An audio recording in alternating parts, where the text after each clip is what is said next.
the Son, and the Holy Spirit. Amen. All right, I'd like to introduce to you Dr. Krista Collier, a person in long-term recovery. She is a therapist and an educator whose comprehensive prevention model, which teaches the neurodevelopmental effects of risky behavior to students, school staff, and families, was selected for the Prevention and Education Commendation from the National Council on Alcoholism and Drug Dependence. Dr. Collier received the Torchbearer Award from the Texas Association of Addiction Professionals, Outstanding Research Award from the Association of Alternative Peer Groups, and voted Counselor of the Year by the Houston Counseling Association.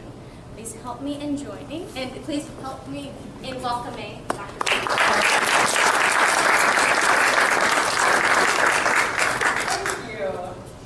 Okay, can everybody hear me all right? All right, good.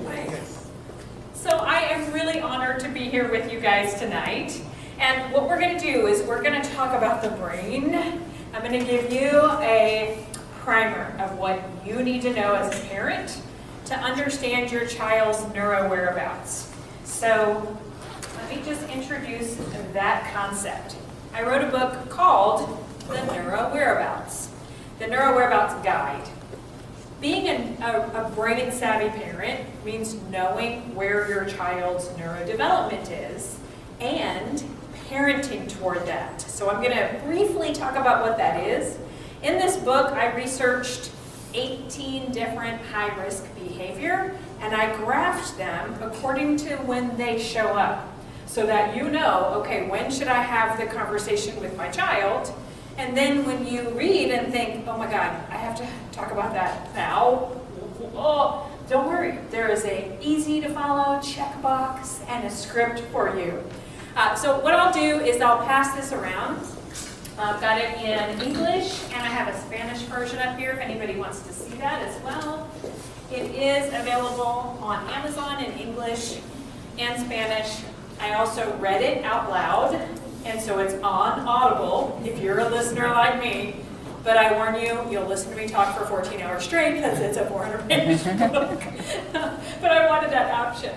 I wrote it in infographic style so that it would be fun to read. And this really will take you through kindergarten through college. So it is a guide that you will use many times throughout the years. But today we're going to focus on two of the risky behaviors that I study: technology overuse and video game addiction. So I'd like to share just a little bit about why I think I'm qualified to give you this information. So, yep, these were pictures of me when I was growing up. Y'all were supposed to go, oh. I started engaging in high-risk behavior young, and this is the picture of me when I was 18 years old, the day that I graduated from rehab. I have a t-shirt on that says drug-free body, and I was able to stay in recovery since February 3rd, 1989. That's but when I got into recovery and my brain started to heal, the shame was bad. The guilt was bad. I kept wondering why I made such terrible decisions because I knew I was a straight A kid. I was a smart kid, cute kid. Why did I make all these decisions? So when I started studying these things in college, it was a really cool time because all of these brain studies were being published. And so as I learned about that, as each one was published, I got to share this information with other people. And here we are. This is my 25th year as a therapist. I have a private practice over on Memorial in Westcott, and I do a lot of speaking on all of these different risky behaviors. Now, today we're going to start off with some brain information. My favorite researcher, Dr. Lawrence Steinberg, said that an adolescent has a well-developed accelerator, but only a partly developed brake. Anybody really like feeling that right now? Okay, yeah, Okay, so let's talk about what is the accelerator. The accelerator is your limbic system, all those little teeny tiny organelles that make up your fight or flight part of your brain deep inside. And it is fully mature by the time our kids are 11, 12 years old. And that makes sense because when we start going out into the world and exploring more, we need to be able to protect ourselves and start fending for ourselves. But the brake, the part of the brain that is the brake is your prefrontal cortex or your frontal lobes, not fully developed around the age of 25. Okay, who can guess the answer to this? Why do we have an accelerator before a brake? That sounds kind of dangerous, doesn't it? Anybody have a theory? Probably necessary for the flight or fight of like the hunter-gatherer stage. You're needed to. Yeah, okay, so I love where you're going. Exactly. I just have to say, you look like you have a basketball sitting right there. It's so cute, I gotta say. Yeah, so kids are supposed to start their identity development around 11, 12. But they can't be so uber connected to us. They have to start not liking us and being irritated with us so they can move away from us and start trying on lots of other things. Some of those are great, some of those may be kind of scary, right? And so our brain actually compels us to do that. When the limbic system comes online, we get angrier and more irritable, but we also get more curious about novel things. And then, of course, we serve as their frontal lobe until they grow one of their own, right? Okay. So it's important that you know the two phases of brain development. First phase, birth to about age 12, we grow 200 billion neurons, a lot of brain cells, like we get this big chunk of clay. And then when we hit puberty, we start carving that up into what will be our adult masterpiece. And by the time we're about 25, we have 100 billion neurons left over. Now, if you're perplexed about this, why do we lose half of perfectly good neurons? It doesn't make sense, right? Well, it makes a lot of sense if you think about what is growing. What's growing are these little, what look like tree branches and tree roots. Anybody know what that is? It's a little baby neuron, an infant's neuron magnified by quite a bit. And what we know is that dendrites, those connectors, are literally the hardware of learning.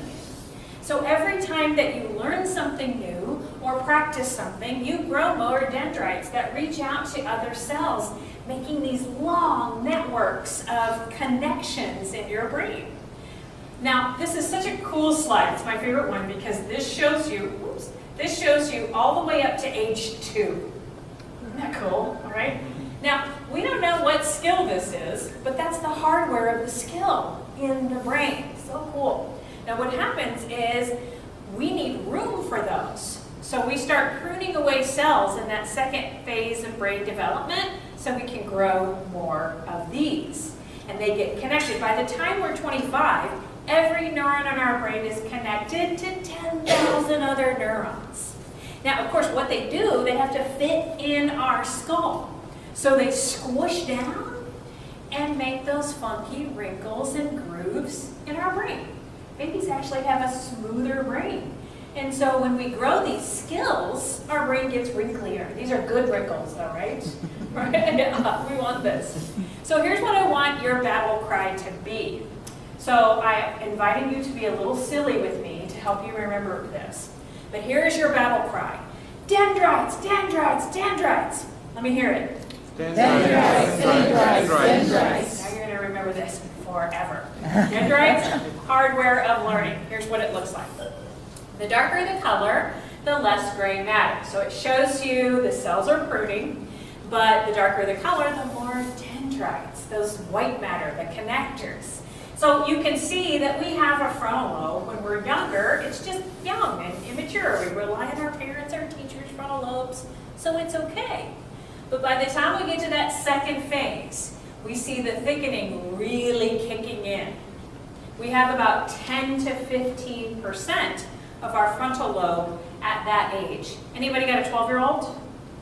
13, okay. So I love this time of development because I think it's so interesting.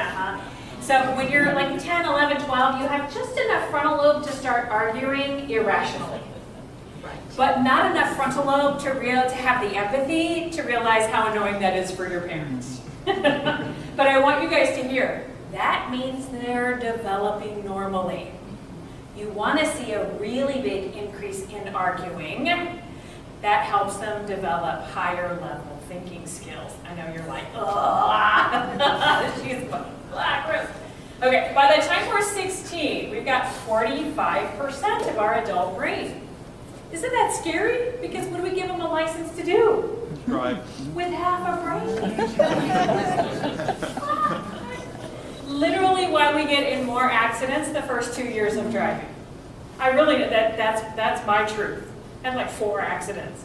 And then like 1 accident since then, right, in my 53 years. This one is the most amazing one. At 20, we have 80%. Isn't that amazing? I thought I was grown when I was 17, right? But we have a whole 1/5 of brain development to go between 20 and 25.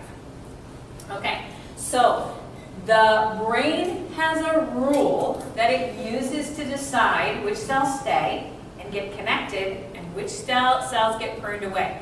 And that rule is the use it or lose it rule. This is really important for you guys to know, because what we want them to use are these skills. So your frontal lobe has been nicknamed the CEO of your brain and your body because it does all of your higher level thinking, feeling, and doing skills. And here's a list of what they are. And so those 2 phases of brain development, this is when you see them growing. Now I want you guys to memorize these, and I want you to start thinking on a scale of 1 to 10, you know, how good am I at these? How good are my kids at these? These lower level executive functioning skills that grow in that first phase of brain development, those are the ones that we need to get up in the morning, out the door, remembering our lunch. Then we hit the second phase of brain development when higher level executive functioning skills start coming online. Those are the ones that we need to get up and out of our parents' house, becoming fully self-supporting adults with good relationship skills, right? That's what we want, right? So they can launch. Now, here's that one I was telling you about, abstract conceptual understanding. When that starts coming online, lots of arguing. Because we move away from concrete thinking, and we hope we do, into the hypotheticals, what ifs. And that is a beautiful skill because it gives us the foundation to really start experiencing empathy. When we're younger, we can have some empathy, but not really true understanding what somebody might think and feel, even though you've never gone through what they're going through. That really is cognitive and emotional empathy that needs abstract conceptual understanding.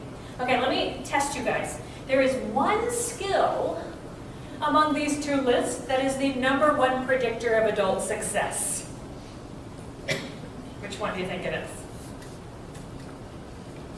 Impulse control. Could you give her a round of applause? Ding, ding, ding. First answer, right answer. Did you know this already, or was this a really great get? Okay, very good. Nice. Impulse control, #1 predictor. A lot of times people will say problem solving or decision making, right? You know, or emotion regulation. But you can be so smart. You can have so much money, but if you don't have impulse control, yeah. Okay, all of these are based upon use it or lose it. So if you do all your child's problem solving and decision making for them, they are not going to grow long networks of neurons for problem solving and decision making. But they will grow long networks of neurons for dependency on you to do their problem solving and decision making. This is why in this first phase of brain development in chapter 1. Chapter 1, I talk about you're a director here. It's okay to direct the show, but once your kids move into the second phase, it's time to become a trainer. And the best way to do that is with Socratic questioning. Make everything a question. So instead of saying, okay, be ready in 5 minutes, you're going to say, when do we need to be ready? Instead of saying, you need to do that, you're going to say, what do you need to do first? What do you need to do second? Ask them. get their brain answering those questions. And then I want you to use brain-based praise. So what happens when you praise a behavior? What does the behavior do? It goes up. But a lot of times what we see is once we get into this phase of brain development, praise has gone way down. Like when they're potty training, we're like, woohoo, let's have a party. But then we're in their high school and like, oh, good job, nice. Like, you know, it really reduces, we're busy. But I want you to add this back in. So let me tell you what it does not sound like first. You do not want to say to your child, good job task initiating, Johnny. Your kid's going to be like, what are you talking about? This is what you want to say. Dude, you took out the trash, and I didn't even have to remind you. Thank you. This means so much to me. You're going to want to say things like, oh, I love how you organized that. Tell me how you did it. Good decision. What were you thinking? Ooh, I really loved how you calmed down today. You handled that frustration like a pro. Last month, but today, big improvement. I love how you did that. Use brain-based praise. Now then, if you have one or two of these that your child is struggling with, sit down. Show them this. Show them the executive functioning skills. Have them rate themselves between 1 through 10. See if they can identify which ones they struggle with, and then create a plan to grow that skill by using it more, and then praise it. Okay, so that is the primer on the brain. How to be a brain-based, brain-savvy parent, know your child's neural whereabouts. Now we're going to dive into how technology is changing and affecting our brain. Okay, so the thing that I want you to think about that is the neurological basis for all of your rec tech time. Now let me just make sure you guys know, I am not talking about academic tech time. I'm talking about recreational tech time. Because we are on screens for work, for school, a lot. An average of 8 to 9 hours per day for our iGeneration. And so what I'm going to be talking about here is that overall general screen exposure, but also the negatives of certain recreational tech time. And so I want you to think about this as your rule, the basis for your rule. When you engage in a behavior for 3 or 4 hours at a time, that is when your brain starts growing those dendrites. And so think about it. If you want to get good at soccer, you practice for 3 or 4 hours at a time. You want to get good at debate, you research, you argue, you practice that. You grow these long chains of networks for that skill. You want to get really good at Fortnite or TikTok? Do that for 3 or 4 hours a day, and you'll get really good at that. You see where I'm going here, right? Okay, so what we want to do is use this as the basis for our rec tech rule. So here is what we suggest, is that recreational tech is earned in chunks of time. So for maybe elementary kids, half an hour, they can earn up to 1, maybe 1.5, 2 hours. For middle school, 1 hour, they can earn up to 2 to 3. And for high school, they can earn in chunks of 1 hour, up to 3 to 4 hours, and then they have to stop. And so they only earn that on Saturday or Sunday. Then you follow that up with the brain balance rule. You say, okay, dude, you earned your video game time. You played for 4 hours on Saturday. Time to get off and go do something else with your brain for 4 hours to balance it out. Because many games are not inherently bad. The bad thing is when that's all we do. Then we grow networks for doing that. And so I'll give you some examples of how that's affecting us. So this is an internet cafe in an Asian country. We have a lot of research that comes from China and Japan because of their technological advances. And what we know is that it has so changed cultures. This is a great example of how here's your tech walkway and here's your no tech walkway. Why do you think they've done this? Why do you think you see this? People walk out in traffic and are getting killed and hurt But guess what city this is in? Washington, D.C. I've seen these in LA and I've seen them in New York. I bet you will see them in Houston anytime because of liability, right? No cell phones. So this is a study that really illustrates how way too much recreational tech can hurt us. So this is a study that was done in 2013 in Japan, and I have seen it replicated many, many times. These researchers looked at brain connectivity. And if you were to connect all the red dots, you would see the dendrite connectivity, or of a group of adolescents who only used recreational tech less than 2 hours a day. They compared that brain connectivity with the purple lines here, indicates the second group of kids who dropped out of high school and spend 12 or more hours a day at the internet cafe. They're surfing, they're playing games. And so what you see is an area of very dense connections. They're using that part of the brain a lot. This is the sensory and the motor cortex. That's what they're using. But look at how many connections they have into their frontal lobe. One network. Isn't that scary? Think about all those executive functioning skills that should have peaked here, but they're going to peak here. And that is their baseline level of executive functioning to use for the rest of their lives. What kind of an employee or parent are they going to make? So a few other things that we are losing. We're losing our farsightedness. More and more optometrists are prescribing glasses and contacts for myopia because we are using our eyes and making networks into our occipital lobe for looking at things that are right here. Our screens, right, that we're using a lot of. We're also losing our ability to daydream and just let our mind wander, which is pretty scary because we need a lot of daydreaming and thinking of nothing to let our brain rest and to also generate a lot of creativity. So my example for this is whenever, do you remember you used to going to the airport so you could people watch? I mean, you could people watch there, right? And there's so many people to see, and now there's animals all over. Oh my God, it's so fun.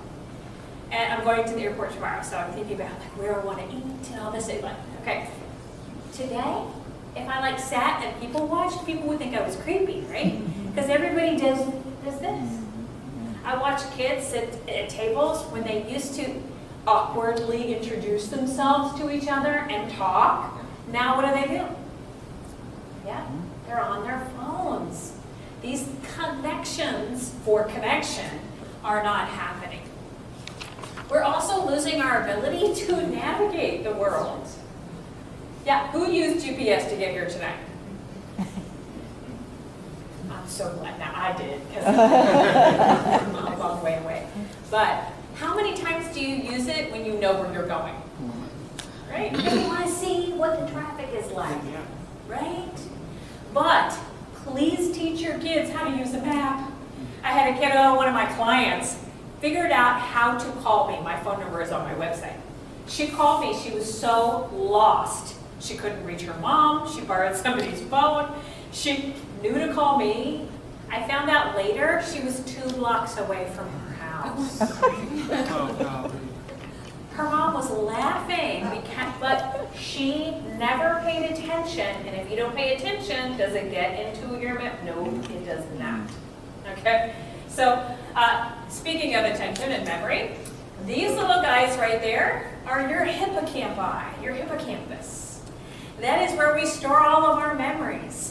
And pathologists that autopsy human bodies and weigh and measure organs are reporting that our hippocampus is shrinking, but not because of cognitive impairment and Alzheimer's. It's because we're not using it like we used to. Wow, that's a pretty big deal, isn't it? Why don't we use our memory like we used to? You don't have to. Yeah, if you want to know something, what do? Work out You yourself. Google it. Like, or what I do, I'll know my husband and say, Google that. That's what, I'm a lazy Googler. Yeah. But this is pretty scary because if all of our collective memories are stored in the cloud and the cloud goes down, like there's a movie right there where the government takes over the cloud. Wow. I mean, we are getting lazy in that. What we're also losing is our attention span, which is the one everybody kind of knows about and complains about. And it's interesting is you do have to pay attention to get something into your memory. And so the less we pay attention, the less we're doing that. But there was a researcher or a group of researchers who measured the average attention span of Americans and in 2000, and it was about 12 seconds. Pretty good attention span, being able to focus on one thing at a time. They repeated the study in 2008 and we lost 4 seconds. The funny part of the study was the researchers said goldfish have an attention span of 9 seconds. So we went below goldfish. I always wonder how they measure a goldfish's attention span, but right, yeah. It makes me think of Ted Lasso. Anybody see that show? It's like, be a goldfish. Yeah, I love that. Okay, I want you to understand how this is affecting our learning, especially our kids' learning. Okay, so we have 3 types of memory: working memory, short-term memory, long-term memory. I want you to think about your working memory as a little juggler inside of your head that can juggle 7 bits of information at a time. That is your working memory's capacity.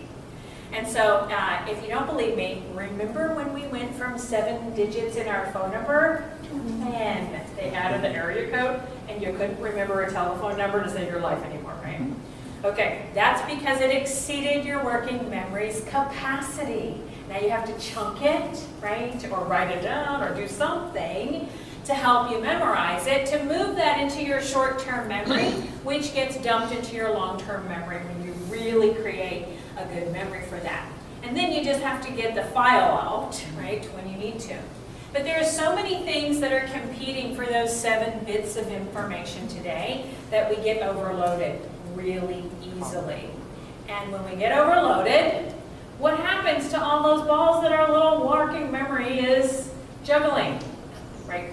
So here's a good example of how this happens. I want you to think of a high schooler, because that's the age of the kids that were in this study, that they're writing a term paper. They've got the computer out, they've got some books out, they've got Wikipedia up, maybe, because that's where kids think that research comes from today. But they've got all kinds of stuff. And what they're doing is they're putting these things into their working memory to solidify it, synthesize it, and put it into a paragraph.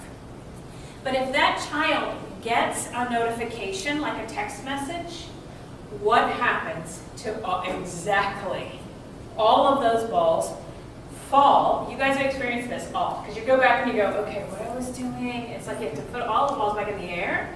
Now that's easier for an adult than it is for a kid who has more of working memory capacity. But for a kid, they lose learning. On average, how many minutes of learning do you think? Ooh, great guess. Sadly, 9 minutes of learning. Now think about if that kid had 3 text messages in one 45-minute class.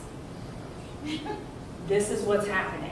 We see that kids are skimming, they're not reading deeply, they're not paying attention for long periods of time to give their brains synthesizing opportunities. So their learning is much more surface in many ways than it used to be. And this is happening. Okay, let me ask you guys, who is the family member most guilty of texting kids while they're at school? Can you tell I'm angrily looking at you guys? Parents. I had a client who was in session with me one day and his phone was down on the sofa and it was like, it was going off and I was like, dude, do you need to get that? It sounds like an emergency. He's like, no, it's my mother. I'm like, doesn't she know you're in therapy? Yeah. She texts me all day. So I had him count how many texts he got from her. 32 texts while he was at school. once your children own a smartphone or texting, please turn it off while they're in school. Just turn it off. Let their brain focus and pay attention.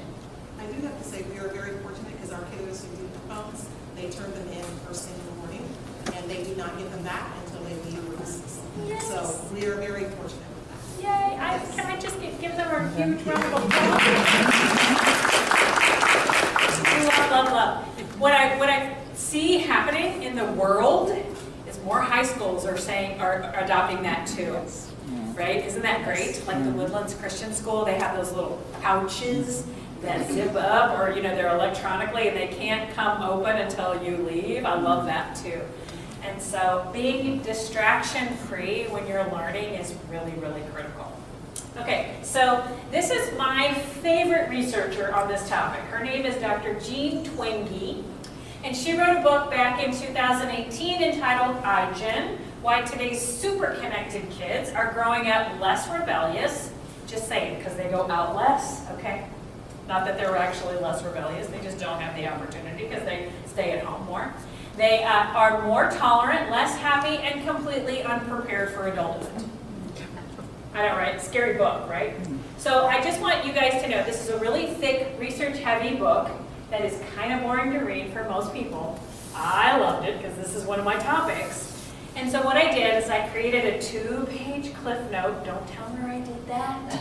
But if you want those cliff notes, please email me later and I'll send those to you because I think every parent needs to know what this research says.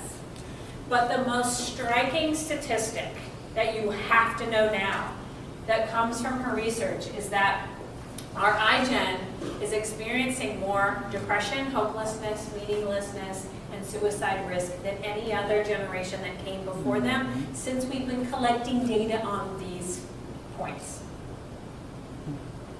Very scary. Now, as a therapist, I see this. I see this in very interesting ways. I've got young adults who are like, what's the point? They're so unhappy, they're struggling to find intrinsic motivation. They feel amotivation because they're gods on a video game, and in real life, they're just going to work and a job they don't love so much. And so they're not going out as much, they're experiencing deficits. And so I've heard one of my young adults said to me a few months back, when I was doing my assessment with him, I was asking him about sexual activity, and if he'd done that yet, he's like, oh, gross, fluids. Why would I ever do that? I mean, I've got porn and DoorDash. I don't ever have to go out. Is that not so scary? Profoundly scary, because I hear that a lot from young people. So we see more depression because you guys know a digital global village is not really dopamine spiking, right? We get spiking from dopamine when we look at each other in the eye, when we smile, when we do good healthy activities with people. And because our kids have experienced deficits, they just don't go out and do that anymore. So it's really important as a parent to make sure that you have a socializing criteria. Which, how wild is that? I mean, when I was a kid, my parent would have to go like follow the cord to see where the phone was. And it was in my room, and I was on it for hours. And then we had call waiting. I could talk to multiple people. It was so exciting. And when I first started working, I was like, why should I have to wait till I'm 16? I lied to Arby's and told them I was 16 so I could get hired to sell roast beef sandwiches. And I was so happy. I bought my first Jordans all by myself. Kids don't care about that stuff today. They have everything they want in their room. Okay. We see interesting things popping up because of this. You guys have heard of self-harm, but now we have things like digital self-harm. And this is one example of creating a website and anonymously bullying yourself on that website. And here is a study that, actually 2 studies in particular. I put the list of all of the things that kids cited were the reasons why they did it.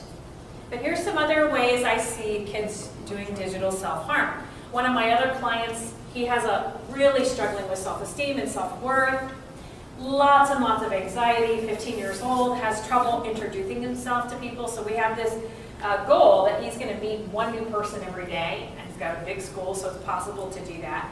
And when he gets too scared and nervous to do it, he beats himself up. And he comes home and he gets online to an incel website.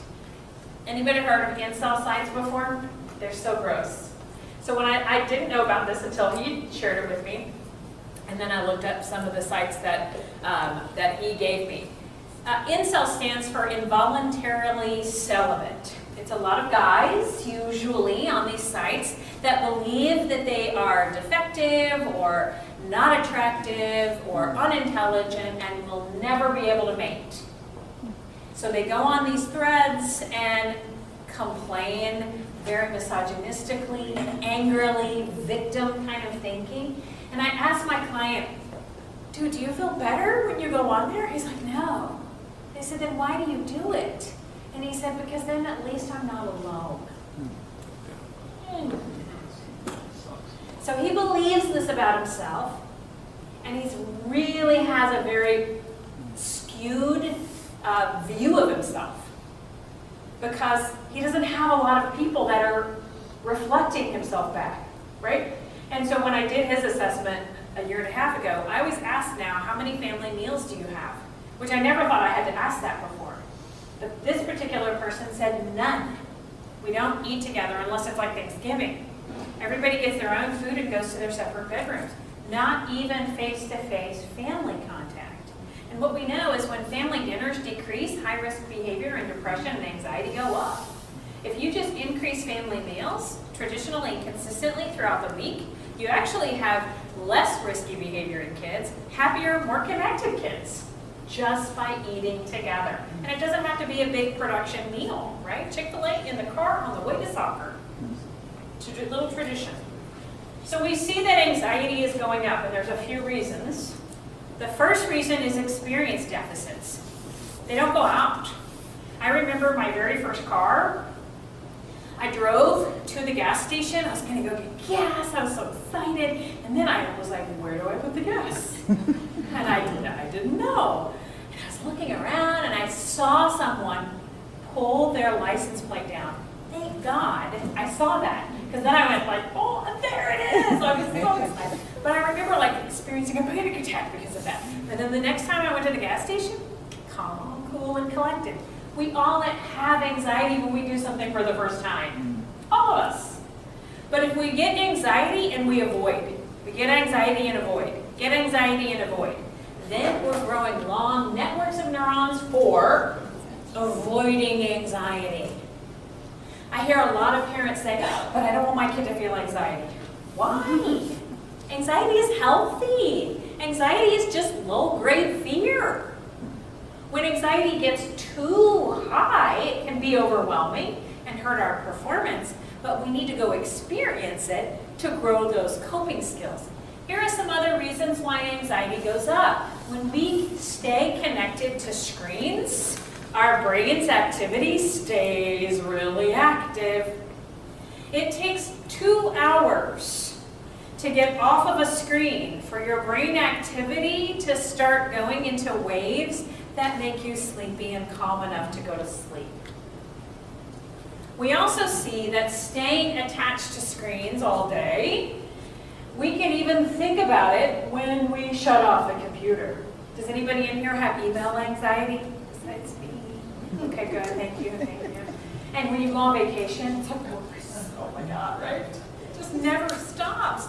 We call this a constant state of insufficiency when you're never done. I mean, before you get a Lego set, you build it, you're done. You have this sense of accomplishment. But not for these things. There's always another show to watch, another level to play, another dot. And this is how we see this showing up in kids' lives. One of the biggest culprits of this is snap streaks. Does everybody know what a snap streak is? Okay, does anybody else think that the devil created Snapchat? Anything that disappears, not good. So one of my clients, this was actually a couple years ago, he was like, I said, so in my intake, if they come to me for substance use, I always ask them where they get their drugs. And this girl says, oh, Snapchat. And I'm like, what? Snapchat? She's like, yeah. And so I found out after some research, it is the #1 way that children and adults get drugs. So I said, show me. And she did 2 clicks. And she had a drug dealer waiting to deliver it to her. And then it disappears. Yes. How nice for the drug dealer, right? No trace of that. Okay, I had one of my clients pay her best friend $500 to keep her snap streak. So a snap streak is, I can take a picture of the floor and send it to you, and that counts as 1. And then if I do that again tomorrow, it counts as 2. If I do that every day, we develop a streak. Dean's got a good story about snap streak too. But I had a girl in my office, 11. I came in, she actually was in my room. I went to the bathroom. She was in there before I went and got her out of the lobby. She was already crying hysterically. And I thought, oh God, somebody died. What's wrong? And she said, I lost my 372-day snap streak with the most popular girl at school. And I'm like, dude, that's some dedication, right? Over a year, right? I said, I'm so sorry. What did she say? And my client said, I don't know. We don't talk. Is that a real relationship? No, but that's her social clout to have that in her peer group. Really interesting. So, of course, we all know about chasing likes, right? We see this in adults. Like, why don't you like my post? Okay, you posted 2 minutes ago. Okay, a few more things that are affecting us. Gamification.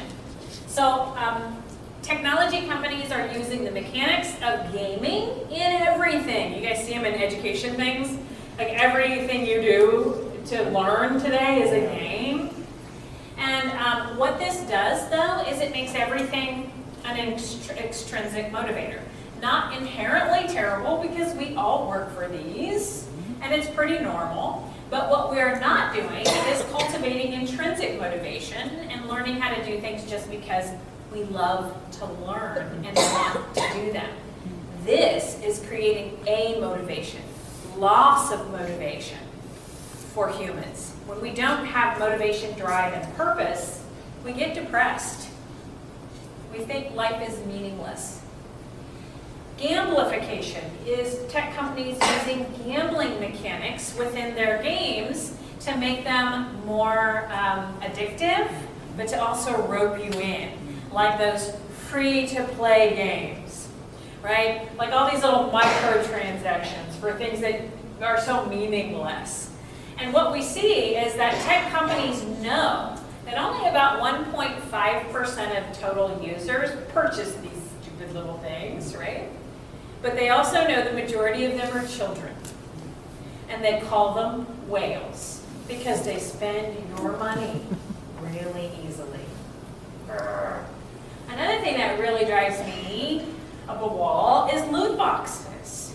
I want this to be a rule. No loot boxes if your child plays video games, because a loot box has a tool in it that you might need to further your play or to get through a level, but it may not be there. So if you buy 2, 5, 11, you increase your odds. Now what does that sound like to you?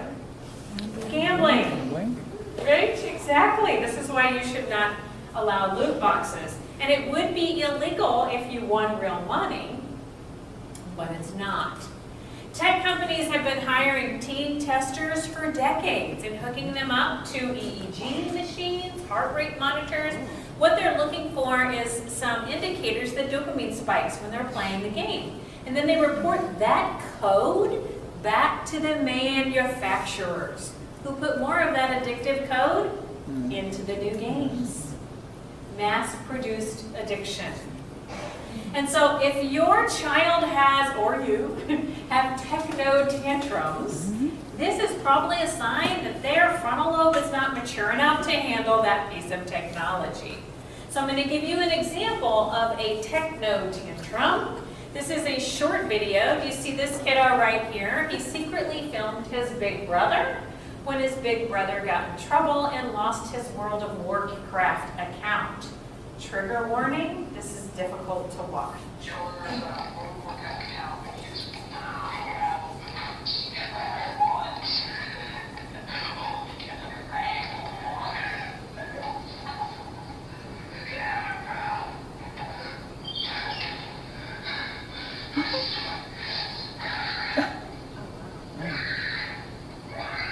Oh my goodness.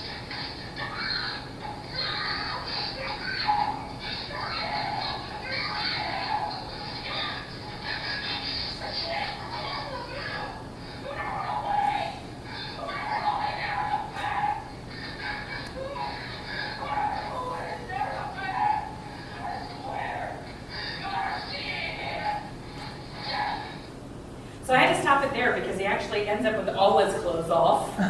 I mean, but this is a really primitive withdrawal that you're seeing from this techno tantrum.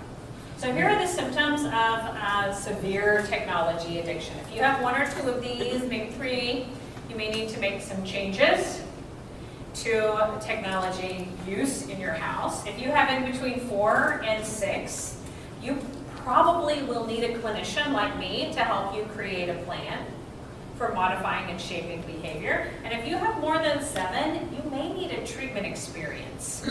I had a kiddo who broke into his server room at school, and they had taken away his Wi-Fi password because he was on games all day long. And this kid figured out how to bring an Ethernet to school and plug straight into the server. I didn't even know what an Ethernet was, like a cord was. He was like, oh, this is like he knew. We had to send him to treatment, and he was a completely different, mature frontal lobe kid when he got back 6 months later, no tech. Okay, so I want to share with you guys how powerful the effect of digital influence is today. We all know what peer pressure and peer influence is. It's powerful. But when it's on digital, it's so much more powerful. So the researchers did this study, and they showed kids this picture, drinking and driving, with 6 legs, while kids were in brain scans. And so you can see back here, the occipital lobe is on, they're looking at the picture, and then they asked the kids, what do you think? And the kids would say things like, well, it's a bad behavior. Don't do it. Which is kind of reflective because nothing's really going on in their frontal lobe. They don't even think about it. But look what happens when they increase the amount of likes. Wow, lots of activity and some frontal lobe, so some judgment is happening. And so what you see is kids are really looking at the picture, trying to figure out, why do so many people like this? And when you ask them, they say things like, well, maybe it's not so bad after all. I mean, if more people like it, it's probably okay. What? I couldn't believe some of the quotes that I read. Like from 6 likes to 87 likes, and they've already changed their mind on a completely deadly behavior. Now, if we take a look at violent video games, this study was done. The control group did not play any video games, and the experimental group played a first-person shooter game. 2 hours a day for 2 weeks. And this is a brilliant study because remember, empathy is a frontal lobe skill, right? So they would ask these kids, they would give them scenarios, and they had to come up with an independent, empathic response to a scenario. And so you see this beautiful frontal lobe activity going on for the baseline, because that's what the part of the brain is that you need to conjure up empathic responses. And that continues on for our control group, but it's completely, almost disappeared, right, for our experimental group. And when you ask these kids, why are you struggling to come up with scenarios? Their answers literally said, well, I'm killing people in this game all day, which is interesting they would say all day, because they were only playing for 2 hours a day. But you know you're still playing it in your head. So I can't have empathy. I have to dumb that part of my brain down. Is that not profound? I mean, think of how young we send our kids off to the military. Their frontal lobes, like 85% develop. And if they go off to war or something violent, where they're having to kill or defend, they have to shut that off. And then when they come back, we want them to just turn that right back on, right? But use it or lose it. Really profound study, I think. The cool thing about this is the researchers had such a robust finding, they kind of panicked and they said, okay, we're going to keep the study going, and you guys do not play, and we will retest you in 2 weeks. Good news is that their brains went back to this. But think about if they kept playing and playing and playing all the way through into adulthood.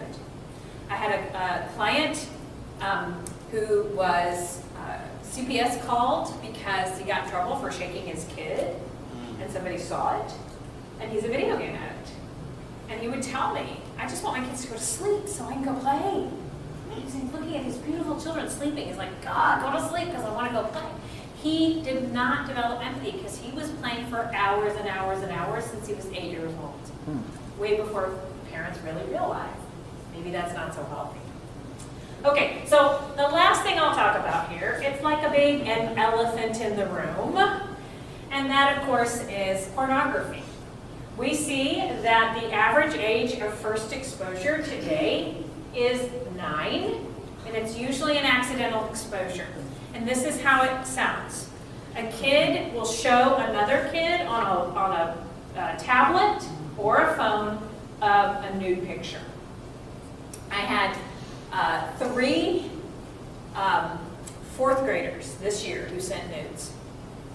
If you give a kid who is 8, 9 years old, they have 5% of their frontal lobe, access to the World Wide Web with a phone. What are they going to do? Of course. And so this is an important study. I don't like that they call these volunteers healthy because I don't know how healthy they are. That's a relative term. But what they did is they looked at the size of the nucleus accumbens. That is the part of the brain that makes a lot of dopamine and synthesizes and stores it. And these guys were compulsive pornography users, had been for years, and used it hours a day. You can see the size is bigger. Use it or lose it. They're growing all these neurons and connections, and all kinds of huge dopamine production is going on here. And it's called arousal addiction. That literally rewires the brain. A half-hour viewing of pornography increases dopamine by 350%.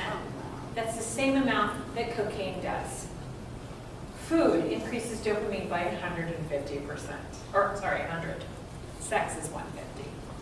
The scary part about this is that sex with a real-life human increases dopamine by 150%.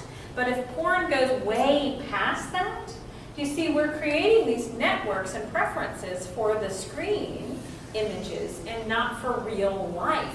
And this is causing desensitization. Like we're desensitized. Real life is not as dopamine producing. So we crave that which we see online. And we also see really big increases in brain matter related to impulse control, motivation is, reward, desensitization to reward, and decreases in all of these executive functioning skills in kids who use it. Okay, good timing. Yep, you can come on in. We have stopped talking about those things. Okay, I want you to start thinking of questions that you might have for me as I start to talk about what we can do. If I haven't freaked you guys all out totally already. Okay, so in the book that I wrote, The Neuro Whereabouts Guide, there's a lot of tools for you. I've got the American Academy of Pediatric Society's guidelines there, which I mentioned earlier, along with the brain balance rule. And so I want you guys to hear, babies should not be exposed to screens until 18 months to 2 years. Babies should not be exposed to screens. That includes TVs, as much as possible. Babies need to look where? Right here, right? Exactly. And so there was a study that I was used to illustrate this. It's in my book. They had babies and toddlers in a playpen, and in the control group, they had moms come in, and they would watch them for hours and hours, doing like dishes and talking and reading and singing, and sometimes not talking at all. Where does baby look the whole time? At mom. And then in the experimental group, they added a TV. They kept the TV on, and where does baby look now? The whole time. Scary. TV and tech companies are increasing the supernormal stimuli on our phones, on screens, on tablets, on the computer, on TV. Supernormal stimuli are fast-moving, colorful. Like the more your brain wants to see those things, the more dopamine spikes. Babies' brains can't handle that. They also need to look into our eyes in order to learn self-regulation. Because before babies can self-regulate, they other-regulate. That's why we have these amazing mirror neurons, too. When a baby smiles, what do you automatically do? You smile. When a baby grimaces, what do? Like you mimic them. And when they see that, they get to know, oh, I'm having a feeling, and it looks like this, and this is how they co-regulate until they self-regulate. They connect. What if that's not happening anymore? Because babies are looking at screens all the time. Okay, the brain balance rule. Once the kids are off, and they go, well, now what am I going to do? I'm bored. I want you to tear out the activity pyramid, or you can find it online. The University of Missouri did this. It's like the food pyramid. It tells you what behaviors you need to do and how much of them during the week you need to do them. So then you just say to your kiddo, I trust you to go figure that out. The activity pyramid's on the fridge. You do not have to solve that problem for them. Let them grow long neurons for doing that. So a few things. Try really hard as your kids grow into their technology that you have tech-free weekends or tech-free days. That when you go on a trip, make sure that there's one person designated to take pictures and they don't use their phone for anything else. That you connect in person. Keep it rec tech out of the week as long as possible, even during the summer, is a really good practice to do. Make sure that tech goes off a couple hours before bed, which is also really good for homework. Because kids are taking double the time to do normal homework today. Why? They're getting distracted because of tech. So if you know that your tech time cuts off at a certain time, and if homework's not done, too bad for you, you will pay attention longer and get that done. Also make sure that if you start to see depression and anxiety, that you really take a look at its relationship to screen time. Okay, so what we also want to do is make sure kids understand what being a digital citizen looks like. And this is how you want you to frame this. So this list is in the book as well, but I want you to create a family code. So in the Collier family, we treat others with kindness, compassion, respect, on and offline. We take care of our brain's development. We don't use drugs ever. And we only drink alcohol when we're 21. I want you guys, in the back of my book, I have a one-page activity where you can sit down. It's appropriate to do this with kids as young as 7 or precocious 6-year-olds. And you go through the 3 steps of making a code. I had one of the dads in the group, I did this at St. Martin's Church, and one of the dads there took the notes, and he put it into this really cool family crest on another wall. Another little girl drew a family tree, and the code was in the trunk. It was beautiful. And then you use that as kids grow and develop, and say, oh, wow, hey, did you guys know it's National Smokeout Day? Kids are going to be like, what? Yeah, does anybody vape that you know of? You're going to listen, and then they're going to say, oh yeah, Johnny got in trouble for vaping in the bathroom at school. And And then what you can do is say, well, that wouldn't happen in our family because we have a family code. We take care of our brain's development. Done. And then in a few weeks, you're gonna, I have a conversation starter calendar in the book. So you can look and see, okay, what's this? My website has this too. You can see, oh, it's National Eating Disorders Week. And your kids are gonna be like, what are you talking about, Mother? And you simply say, well, do you guys know anybody who has an eating disorder? And just stop and listen. Your 11-year-old will be like, oh yeah, Sally has anorexia. And then you're going to say the 3 magic words. What are the 3 magic words?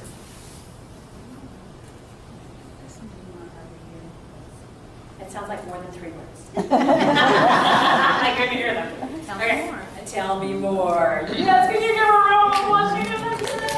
A lot of times people will say, I love you, but we know, the kids know we love them. That is not the magic word, right? Tell me more.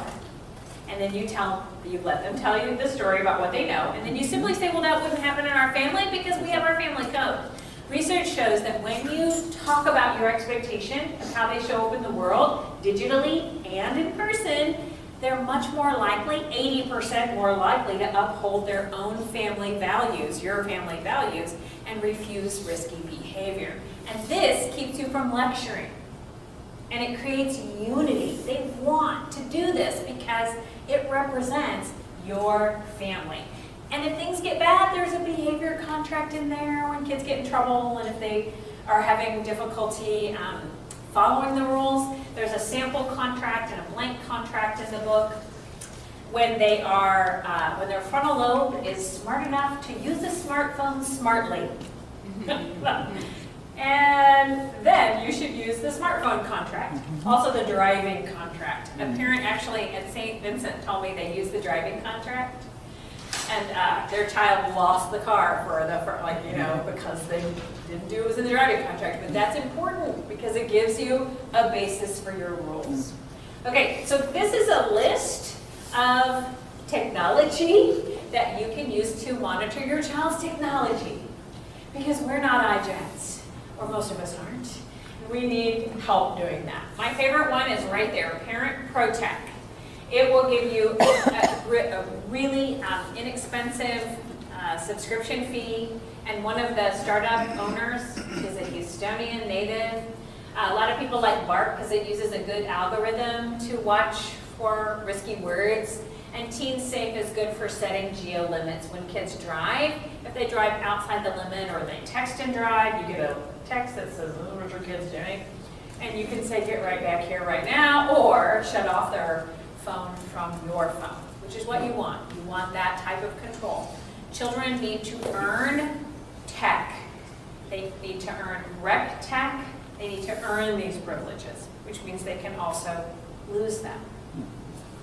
Okay, so I am going to introduce you to Dean, who will really quickly, because I know we're running out of time, but he will share with you the Smart Families mission, and take it away.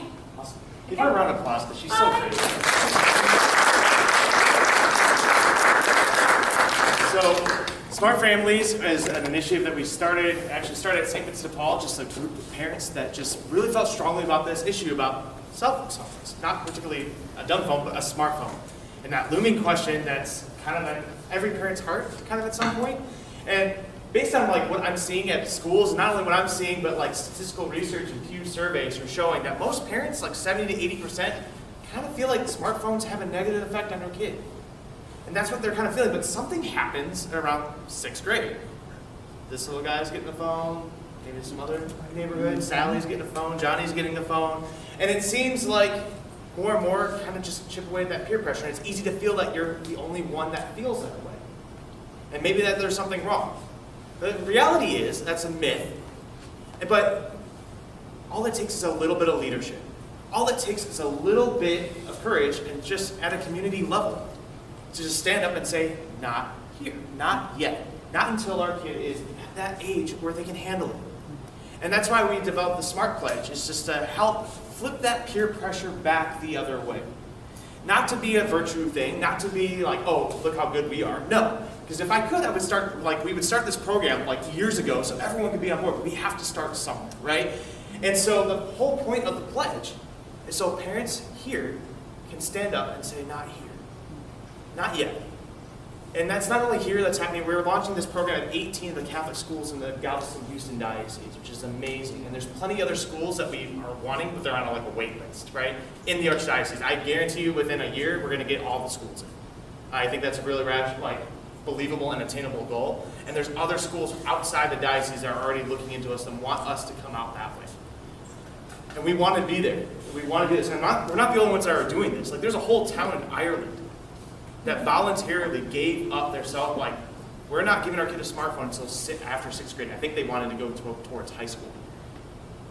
And so imagine how we were, because the smartphones are a lot different than the phones that we grew up with. The video games that we had, that we played, are a lot different than we had, right? Because there's tech companies that know exactly what they're doing, right? There's a company called Dopamine Labs out in California, and the co-founder was stated, we're beyond the era of designing software. We are in the era of designing human minds. Netflix CEO in 2017 was asked, who is your greatest competitor? He didn't say Hulu, he didn't say Disney Plus, he said sleep, and we're winning. They know what they're doing to produce these mass addiction things, and I don't know about you, but I don't like being manipulated. I don't like to be, my time to be dictated by someone else's desire for money. I don't, right? And our God-given dignity is under assault. And that's why it's so important. I think it's so unique that we are in this Catholic schools and we as Catholics are standing up against this, right? And it just takes a little bit of leadership. It just takes a little bit of desire to get the train moving, right? So if you could, ironically, take out your smartphones. There's a QR code to take the Smart Pledge. And like I said, imagine for a second, or maybe you're Dean, I've already given my kid a smartphone. That train has missed the station. No. And what I mean by that is we have to start somewhere, right? Because we have content. If you haven't grabbed the newsletters that we have at the back table yet, or if you're online, look at the school newsletter because they're getting published there. We have content for you. Like I said, this isn't just, it's content for everyone. It's not like that, oh, I already gave my kid, we missed the bus. No, because as Dr. Collier alluded to, I used to work with teenagers. I used to be a youth minister. I had a girl who, I pray for her every day because I know she needs it, and I really am heartbroken because she dropped out of the confirmation program. You want to know why? Because we take away their phones during retreat, and she didn't want to lose her Snapchat. Oh. This girl has bad family issues. She's OD'd, and it breaks my heart because she could have used that a lot. And so she's thankfully got help and is still doing better, but still in my heart. And I was always worried coming over to this job. I left youth ministry. And I was oh man, I'm gonna get so much pushback from these teens telling me what I'm about to do. And it was such the opposite effect. They would say that's a really good idea. Or, I'm not going to give my kid a smartphone. Inherently, they know, too, what it's doing to them and how much of their time and their energy is being wasted on these things. And so we want to help stand firm in the community, right? And because at the end of the day, it doesn't matter, if you gave your kid a smartphone already, yeah, we're not, the pledge is a huge win for us. You know what else is a huge win? You get one kid that's not addicted to pornography. Another huge win, you get one kid that's not adding strangers and then putting themselves in danger of being trafficked. Another huge win, you get a kid that gets 8 hours of sleep because the phone's in the other room. I met a girl that was her screen time at another school, 8th grader. 15 and a half hours was her screen time for the day before. She had 2 hours of sleep that night. That's not uncommon. And so, if you haven't yet, sign the pledge. And also, the other part of it too, I want to introduce our parent leader, right? Potentially. Am I the only one? Yeah, maybe right now, but that's okay. Come on. That's why you're the leader. So, come on up. Give her a round of applause. And so, evergreen movement, it has to start somewhere and on the ground. It doesn't work when it's just a third party that comes from above. It has to come from the ground up, and you know the culture better. Go ahead. Awesome. Hi guys, I'm surprised by this, as everyone else. My name's Hannah Collins. I have a 13-year-old in 7th grade, and then I have a 5, a 4, and a 1. And the 13-year-old has recently moved full-time into her dad's house. We're struggling a lot with the phone. We have signed this pledge for our family under my husband and my roof, but cannot control goes on over there. So I think that's going to be an interesting sort of, I agree with this, but man, I wish she could have a Razor. Or, you know, the good old green screen Nokias. What happened to this? Not a computer. So we have installed a landline in our home. I am not joking. Back to landline time. And, you know, iMessage is always available to her on my Mac if she needs it. But the rule is, at least when she comes to our house, you know, you can call your dad, you can call anyone you want. You can reach them however, just ask. But the phone is turned off in a cabinet when she's in our home. And so that's what we're going to be sticking with. You know, we're probably going to stay away from phones for the other kiddos for a long, long time. But yeah, just having already been through a lot of these really scary things, and she's only 13. I had her at 18, and I think I was really inspired by what you were talking about, because a lot of it sounded like me. Just, it's such a struggle to, at least for me, to know that I am only 18 years older than her. And we have to create this, you know, friendship, parenting barrier, difference of a relationship. But the smartphones, they've got to go. We have to be, you know, and it's hard not to be hypocritical. We're all on our Organ learner, so I sing to music and I can't focus. Every kid is different. But one Sally, who is a Smart Family employee, she's a first grade teacher, and she'll give kids a book, and she watches as they do this to the page, or they do this to the page. First grade. Right? Okay, so lots of books. One of the healthiest things you can do for kids of all ages is read with them. All ages. All ages. Read a lot and talk to them a lot. Right? And ask them, what kind of a learner are you? What is the best environment for you to learn and absorb this information? I'm thinking like SAT, right? I mean, I have those SAT practice books, the GRE practice book. Oh my God. I know, right? But I really wanted to get into good school. So I practice at home. And so, yeah, that's what, just a little bit of what you can do. And this is recorded, so you can see it later if you want to watch it. Yeah, okay. Yes. Yeah, so I was interested in your comment about the experience deficit. Yes. And so I have a 12-year-old, so this is all new to me. But I noticed, like, he's a very social kid, loves being around other people. But I find that, and maybe this is not true, but like there aren't the experiences available to him that I easily found myself in. Like, it just seems like as kids, I got together with friends a lot more, and both like boys and girls. I find that like when he's hanging out with his other friends, it's mainly guys. And I think it's also a factor of us being more like heavily scheduled. Yeah. And then when I ask him, like, you know, are you gonna get together with your friends or whatever, he's like, I don't know. It's kind of weird. I gotta like coordinate this. How does that work? So Right. whatever tips you have for like getting kids together. It has, because they won't coordinate their play dates unless you help them out with that, right? And so to set up the venue so that they have a place to do it, because they don't have those skills organically. I mean, I remember when my mother was like, don't come home until the street lights come on, right? And I was like, yes, you know, and I ride my bike everywhere. We can't do that today for many safety reasons, unfortunately. But we can find out who lives near us and set that up so that we have a safe place for kids to congregate. There's a really cool, these are for older kids, but there's a really cool trend that's happening on college campuses that are creating sober activities, and they're like competing with each other to create more cool, fun, sober activities that people can go do in person together as groups.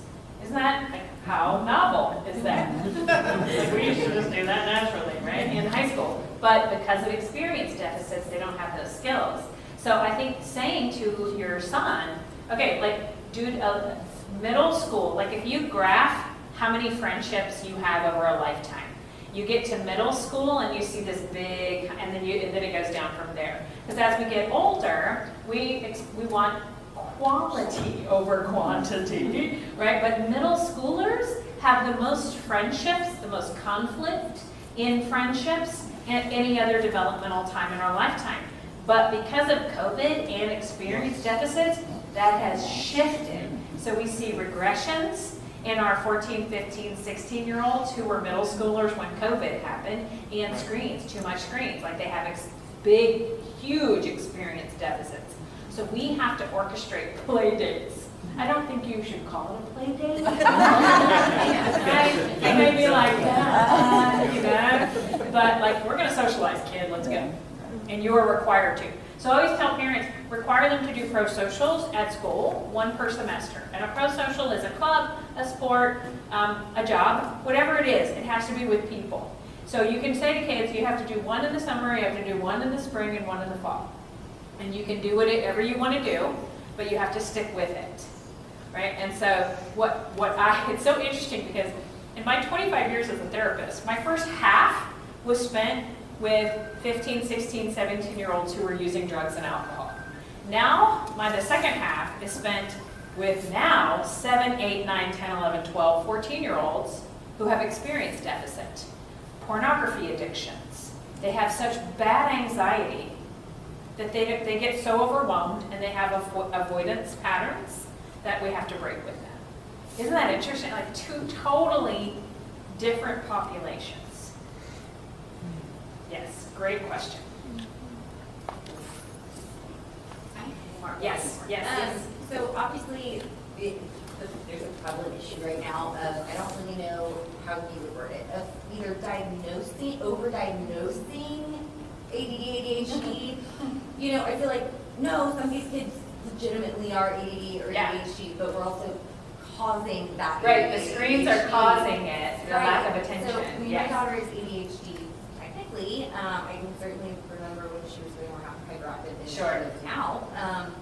But we've never medicated her. That was always like, okay, we're doing, if it becomes needed, we'll do that. So far, we haven't needed to. So I just feel like, okay, that's my feeling. So I did a lot of research for this, and I put it literally on 1 page in the tools section of my book.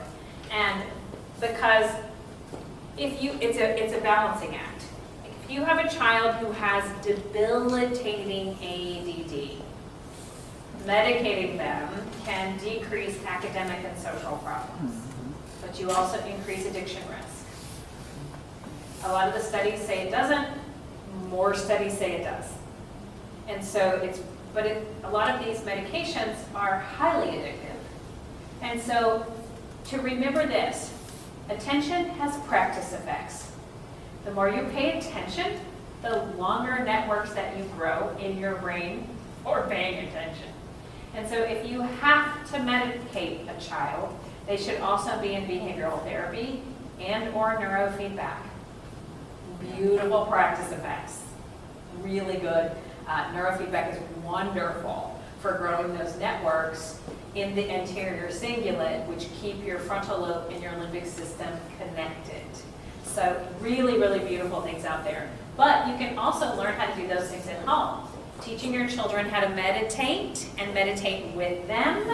There's some really great YouTube videos out there that actually you can do those with kids. And starting meetings, family dinners, things like that with a moment to meditate and be quiet. Challenge kids to pay attention. Teach them about the attention, the goldfish study, and then time them to see how long their attention span is. And then do that periodically, like making it fun to grow networks for paying attention and talking about that because it is a relevant issue. It's a great question. Yes? I love this. I would just say, like, this helps me understand some of our, like, maybe baby nurses so well. Because it's true, it's scary when you think about, like, those studies on empathy. And also some of the executive function. And I see it, like, those are all the frustrations. Like, why is, this child Because most of our new nurses are 3, 24, 25, and they have grown up with all of these technologies. And lack a lot of empathy. But the good news is it's still trainable. And if they're 23 and 24, they've still got a couple more years of networking to do. We need to add more empathy training into our programs. So like raising my children. and You, raising my exactly. children. You know, one of the things that's kind of a pet peeve for me is they're so afraid to ask for help. Asking for help is it's really a skill. I have a video for K through 2, my asking for help skills. And it teaches, you know, how to, because if you start them young, because once they're in senior year of high school and they don't have those neurons, they're not going to do it. Not going to do it. Jake White is one of the speakers who goes across the country teaching college students how to have sober, fun activities. And he told me about this event that he was in class and he didn't have a pencil. He was supposed to do something and he asked, like no, it was the guy next to him didn't have a pencil. And he was like, do you have a pencil? And he's like, no, this is the only one I got. And so he just sat there. And the guy was like, Jake said to him, are you just going to fail this because you don't have a pencil? He's like, yeah. And so Jake raised his hand and asked the person, do you have any extra? And he's like, oh, sure. And half the class got up and went. They won't ask for help because of the anxiety of asking for help. Wow. Because of shame? I mean, is there shame also associated with that? I'm not sure exactly what it is, but I do know that it's anxiety provoking. Like, you know, raising your hand in class is always scary. Always. Except for that 10% of people who do it most, right? But for everybody else, it's scary to do. Yeah, it's wild. Okay, you guys, thank you so much for coming.